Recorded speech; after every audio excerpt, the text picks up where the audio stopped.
Welcome everyone. We're gonna kind of just jump right into week 2 content. So make sure you review this material before you take any quizzes. This is all going to be on the first actual assessment quiz. So I'm going to turn off my video so that we can concentrate on the content. I find it can be distracting to have to view myself as I talk. So we are going to go ahead and share the screen and jump right into the PowerPoint. All right, let me get it go this way. All right. So we are going to be reviewing different types of psychological research, important research terms to know, data review, such as how do we read data? How do we interpret data? Different psychological professionals, such as counselors, licensed professional counselors are usually what they're called, addiction counselors, psychologists, and psychiatrists, sorry. Different things like that, social workers. The history of psychology, we're going to be talking about philosophy and how that developed into psychology and kind of gave the backbones to Freud and Skinner and how that developed into psychology as a science. The different schools of thought and just how people have come up with different theories and ideas to answer the same questions. All right, so we have 3 important research designs. The first is descriptive. This is just to kind of create a snapshot of the current, whatever it is currently. It could be, say, a classroom environment, just to have some basic descriptors such as who they are, their gender, their age, occupation, those types of things. It does not actually assess relationships, but it's important when we are looking at going into and assessing different things and to see, oh, is there a difference in anxiety among preteens to teens? So looking at those descriptive groups, teens and preteens, and then looking at those experimental potential variable differences. The descriptive just kind of gives a snapshot of what they are and categorizing them into different descriptions, basically. So correlational research is a little different. I'm sure if you've had statistics, you know about correlations. And this is just to look at 2 variables and to assess if there's a relationship between them. And what that means, does one variable increase when the other variable increases, or does one variable decrease as the other variable increases? So that idea that one kind of happens along with the other. So an example would be, are most criminals have, we could say criminals increase, or criminal activity increases as alcohol use increases. So perhaps that those kind of increase together. So criminal activity increases maybe among a certain subset of people, and we would describe them as, maybe they are individuals who have conduct disorder or something like that, which means that they have more of a explosive temper. So as one goes up, then the other goes up, or as one goes up, the other goes down. So criminal activity decreases as maybe education increases, or something like that. It doesn't have to make perfect sense, because that's what psychology has kind of found, that sometimes these relationships don't make a lot of sense. And So I don't want you to take whatever I said as truth or fact. It's just random variables that it came up with. So that's not based on anything. It's just showing how those relationships can change. And the last is experimental, and this is used to actually assess the impact of an independent variable on a dependent variable. And we'll get into a little bit more about that a little later. So I want to talk about some specific types of research. One of them is survey. So this is, what it suggests. It's a list of questions that are requested to be answered by research participants. And this often allows researchers to collect data from a large amount of people. These surveys often use a sample or pull from a specific group or population in order to assess them. Longitudinal research. This is a good example of this is, say, kids who have ADHD. They're diagnosed when they're maybe 7 or 8, and you have this specific group of 5 kids who had ADHD, and they're diagnosed, and then you would follow them until they turned 18. You would maybe survey them or kind of just have an observation with how they play or how they interact with others to learn more about the child, and then also ADHD as a whole. So that's longitudinal research, is this idea that it goes on for more than a year or so. It goes on for a couple years, and you are assessing the same clientele. Okay, so there are some issues with descriptive research.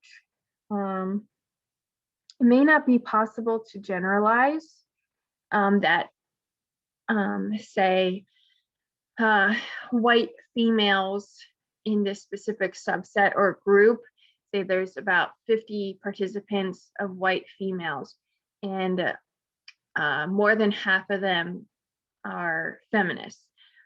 We can't go and say then that more than half or about half of the population of the US as a whole are feminists.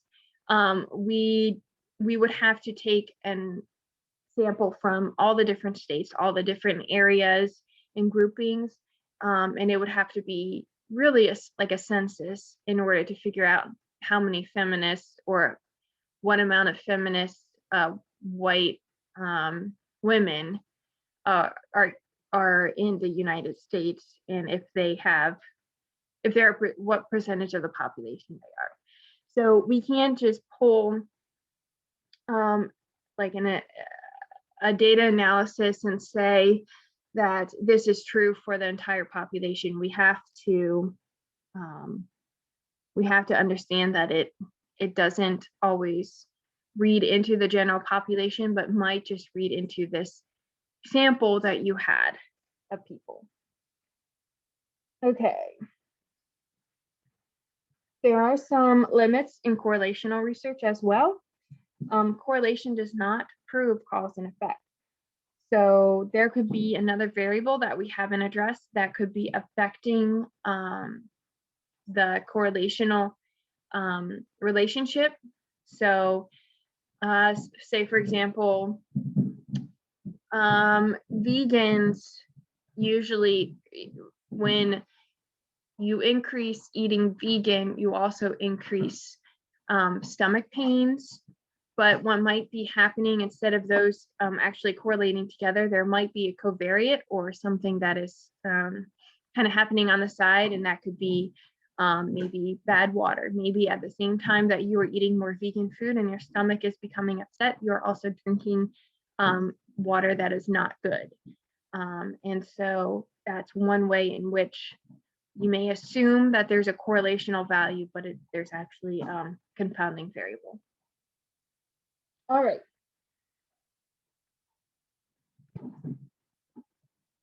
So here we will look at research terminology. So on the left-hand side, it says independent variable. And this is the type of variable that is being manipulated. So it may have, say, 3 categories. So type of television programming viewed. There's meditation, violent crime, and like soap opera. Okay. So you have these 3 different types of television, and say you have a group of kids who are watching these different types of television, and then you see if it changes their behavior at all, such as, do some display more violent behavior? Do some display non-violent behavior or less violent behavior? And so the assumption, of course, is that if someone watches more violent TV, they will have an increase in violent behavior, but that's not necessarily the case.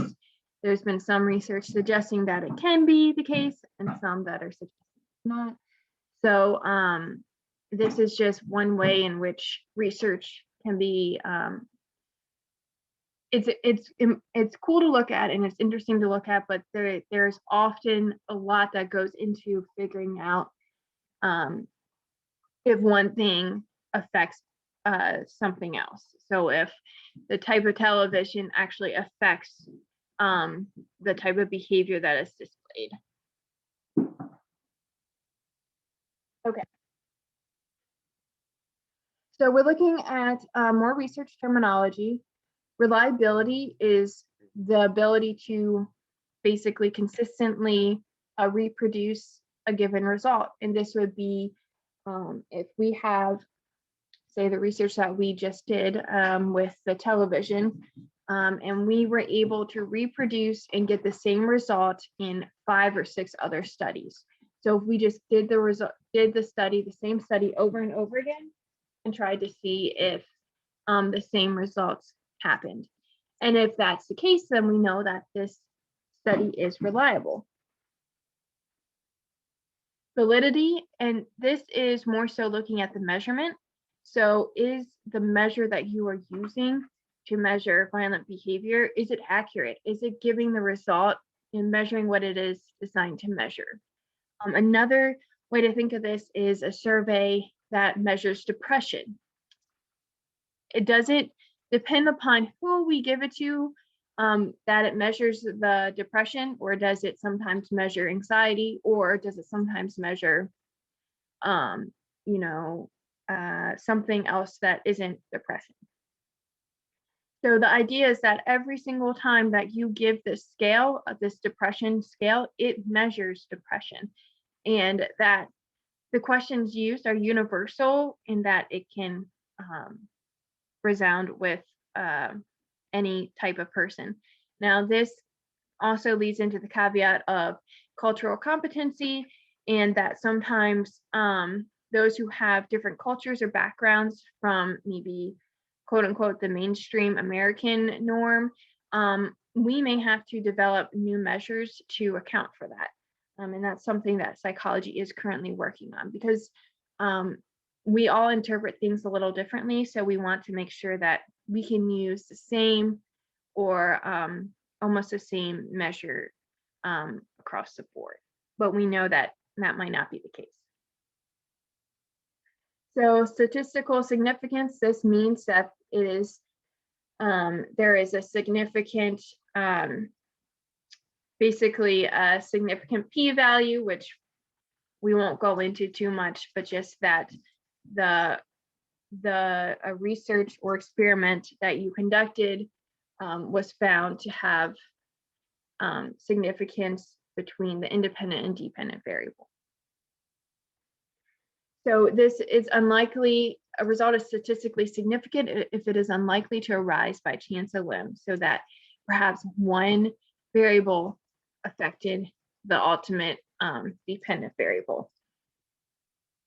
And this probability is referred to as the p-value. Okay, so here we have a picture of 2 graphs. So describing data, a meaningful description of data is important in research, and that sometimes we may misinterpret. And this sort of misrepresentation can lead to incorrect conclusions. So if we look at the left-hand side of the data, it says percentage still functioning after 10 years. So it has our brand, brand X, brand Y, and brand Z. And then it shows a kind of a larger breakdown or more general breakdown on the right-hand side. So if this measures the exact same thing, but if presented in different ways, it'll create different results.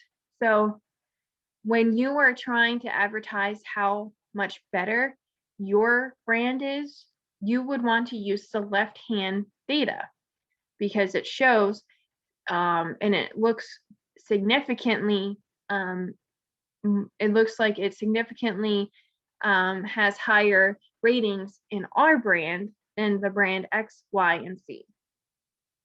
And this is something that you would show maybe possible buyers or corporate people. Now, this on the right side would be something that you would show to say that, hey, we are up there with the competition. We are we are among the norm. We are completing what we are supposed to complete. So you wouldn't show the right-hand data if you were trying to convince someone that your brand is better than other brands, but you would if you were trying to say our brand is just as good or our brand is right up there with these other guys. So it just depends upon who you were talking to and how you wanted to interpret the data. So, and that's why this is something that you want to look out for when you are looking at different things, even just different labels on food items or anything like that to see what exactly it is measuring and what it's measuring against. Okay, we will skip this. Okay, psychological professionals. So we have a few here. The first is psychiatrist, and this is someone who can prescribe medication to medicine, particularly for behavioral health. Psychologists, usually they major in like cognitive psychology or clinical psychology, and they usually work in either a lab or a school or in the subset of the field. They do some counseling, but it's more so research-based counseling or research-based assessment. LCPC, so a licensed clinical professional counselor. This is someone who has a master's degree in counseling specifically. And then the licensed clinical social worker, this is someone who has a licensed clinical degree in social work. Now, the clinical professional counselor usually works more with individuals, while the clinical social worker kind of looks at social welfare and how all of that affects someone's well-being, and they may work in group settings more than the professional counselor. Psychiatric nurses usually work in hospital settings, only need a bachelor's, and this is psych nurses sometimes are given kind of the brunt load or the brunt work, such as having to look out for people who are, say, on suicide watch or who are more violent and having to restrain them. So this is kind of people who go this route, they end up working more of that kind of tougher parts of psychology. Okay. So this is general information about critical thinking. I just wanted to kind of showcase it for you all. I definitely recommend writing this down for critical thinking assignments, and it is available on Blackboard, but just knowing what the difference is between a fact, an opinion, or an inference. And so you guys can review this at your own leisure. Okay, so Now we're going to go on to the 7 schools of thought. Okay.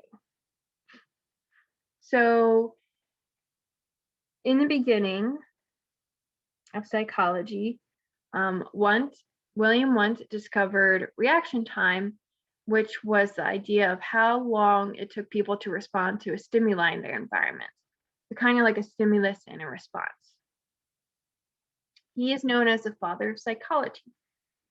The next person is Teichner, and he developed structuralism. And this is the idea to identify the basic parts of the mind, and that each part of the mind had a specific job or purpose.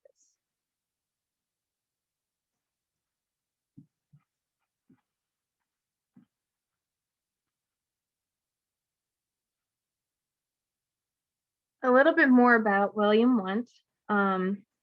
He actually opened a lab in Germany, and that's where he kind of started applying different scientific procedures to study the mind. Okay. So William James, he worked more in functionalism and talked about how these ideas work together in their specific functions. So how the mind works together in the specific functions of the mind.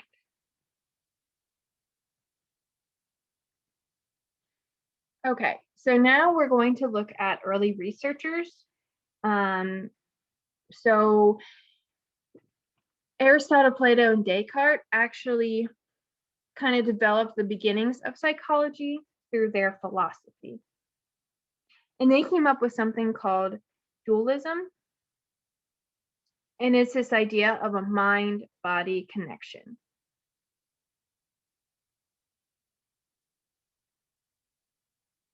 They often called it dualism. The concept of the mind and the body are separate yet intertwined. And they talked about figuring out how those two things work together. Okay. So Descartes, he actually thought the pineal gland was the mind. And so this showed the beginnings of the biology of psychology. So philosophy carved the way for psychology. And the schools of thought. So looking at the schools of thought, there's the psychodynamic psychology. This focuses on the role of the unconscious in childhood experiences in affecting conscious behavior. This was developed more so by Sigmund Freud.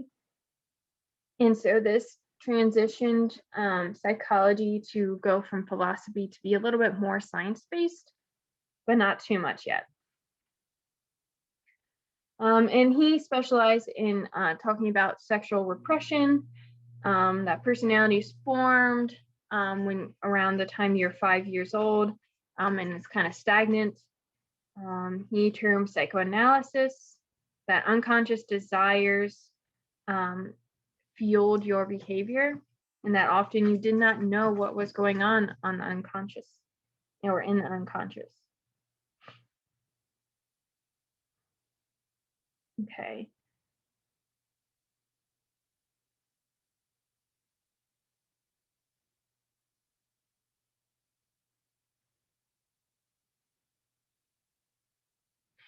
The next one is behaviorism. And this looked at, this was developed by Skinner, and it focused on observing and controlling behavior through what is observable. So how behavior and reinforcers affect our daily lives. And this focused on the idea that behavior is learned rather than an unconscious part of the brain. And this was something a little bit newer, a newer idea. Then we went to cognitive psychology. This focuses not just on behavior, but the mental processes and internal mental states. And this kind of combined the idea that the mind controlled the behavior. And this is when we kind of sped off into being a science more than a philosophy or practice. And then after that is humanistic psychology, and this talked about the potential for good that is innate in all humans, and rejects the idea that psychology should only focus on problems and disorders, but should also focus on how to be the best version of you. And we will definitely touch on that briefly in this class, but just this idea of having these hierarchy of needs.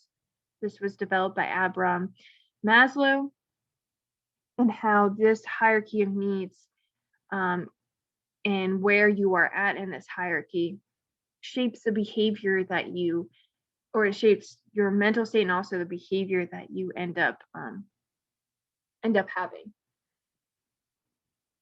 Here are other subfields of psychology, and this is the 5 pillars of psychology.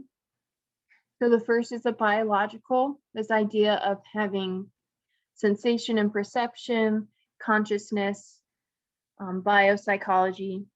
Then there's the cognitive, so perception, thinking, intelligence, memory. Developmental, which looks at the learning and the lifespan development of a child to an adult. Social and personality, so different social norms, personality and how that's developed, your emotions, and also motivation levels. And then the mental and physical health, this goes into abnormal psychology, such as psychology of different clinical disorders, different therapies that people use to address these disorders. Goes into the stress, lifestyle, and health of a person. So this just talks a little bit more about the breakdown of mental and physical health psychology. So abnormal psychology focuses on abnormal thoughts and behaviors. And clinical psychology focuses on assessment and diagnosis and treatment of the behavior. Health psychology focuses on health is affected by the interaction of biological, psychological, and sociocultural factors. Okay, so that is it for this slideshow, but I want to talk a little bit more about just the process of us going from philosophy to psychology as kind of mid philosophy to psychology as a science. Okay. Just let me get there in my notes real quick. I have an idea of where I want to start.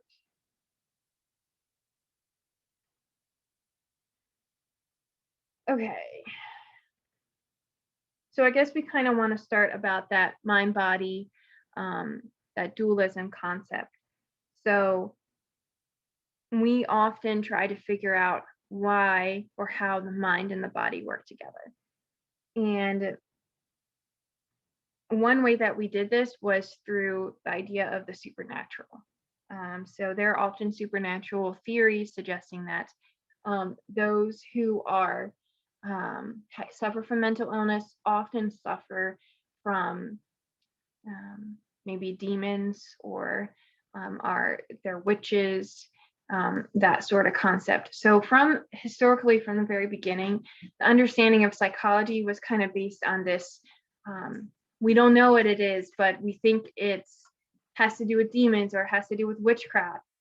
And so we went through a lot of different processes where we were trying to figure out what exactly caused people to do the things that they do. And we alienated a lot of people who did things differently from quote unquote norm. So just, going forward from that, when we stepped into psychology as more of a science, with William Wundt, he was the father of psychology. So he started this process of looking at how we responded to situations, how behavior, there was a stimulus and then there was a response. And that was kind of the basis of psychology. So that there's something that causes us to react in a certain way. And so we wondered if we could predict what could be the stimulus, and then after that, what could be the response to that stimulus. So once we move forward from William Wundt, we went to Edward Turchner, who talked about structuralism, and he just looked at the structure of the body, the structure of the mind, and said that, hey, each part of this mind has a specific job that it does.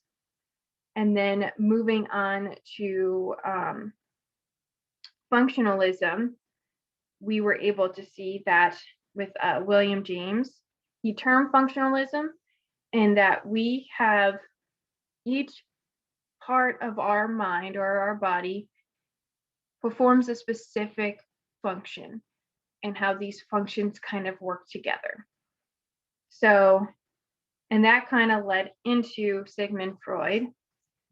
Now, he did focus on kind of the unconscious mind and how all of that works together, and how we as humans didn't know why we did the things we did in our conscious mind, but we did in our unconscious. So if we could unlock that unconscious part of ourselves, we could figure out why we completed the things that we did, or why we behaved the way that we did. So this developed into the psychodynamic theory, which we did cover in one of the schools of thought. And this is still in use today. It's less emphasis on sex and more of a sense of self, and how unconscious or unconscious thoughts and feelings can affect us. And maybe we can think of it more as our belief in something, and why we hold that belief may not be apparent to us right away until we do some soul searching. So kind of that sort of mentality. So then we walked into the beginning of behaviorism with Skinner, and he looked at how behaviors and reinforces affect our daily lives, and that behavior is learned rather than unconscious. So Freud and Skinner are two complete opposites, and that's something that over time has adapted, and they have kind of come to terms that they are supposed to work together, but it's still schools of behaviorism often kind of badmouth Freud and vice versa. So that's still happening just because they're so different.